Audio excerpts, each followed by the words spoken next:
Getting addicted to studying the Word of God is actually easy. And if that sounds strange to you, it's only because your desires have been trained by something else.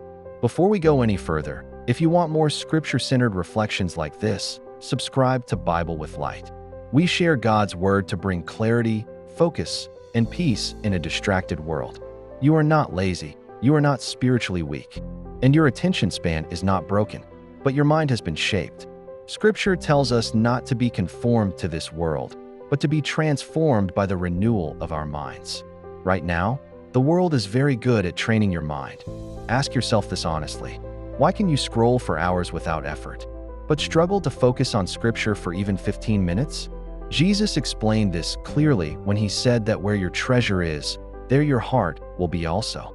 Your heart, your attention, your desire, always follows what feeds it fastest. Every swipe gives something new.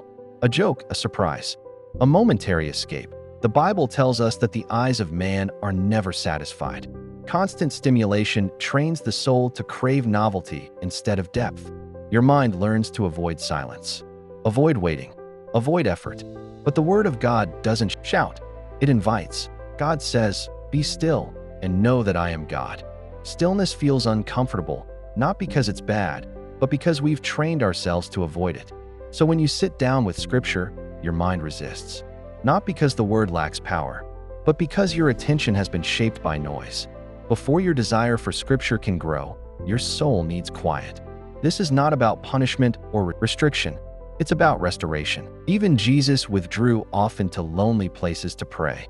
If the Son of God needed silence, how much more do we? Start small. 10 to 15 minutes a day. No phone, no music, no stimulation, just you and God. At first, it will feel uncomfortable. Your mind will wander, your body will want distraction. That discomfort is not failure, it is exposure. You are finally noticing how noisy life has become. And Scripture promises that in quietness and trust is your strength. As the noise fades, hunger returns. Many people approach Scripture with pressure. I should read. I need to read. I haven't read enough. But the Bible never calls God's Word a burden. It calls it delight. Blessed is the one whose delight is in the law of the Lord. God's words are described as sweeter than honey. You don't force yourself to crave honey. You taste it, and desire follows. The Word of God works the same way. Start small. One passage, one chapter, one truth. Man does not live by bread alone, but by every word that comes from the mouth of God. Bread is not rushed. It is eaten daily. Don't just read silently. Speak Scripture out loud. Faith comes by hearing. Write verses down. Make the Word active in your life. Ask simple questions as you read. What does this reveal about God? What does this reveal about me? How does this change how I live today? The Word of God is living and active. Living things respond when you engage them. Something subtle begins to happen. As distractions decrease, the Word becomes clearer. As clarity increases, hunger follows. God's words become joy and nourishment. This is how studying the Word becomes addictive. Not in an unhealthy way, but in a holy one. You stop opening Scripture out of obligation and begin opening it out of need.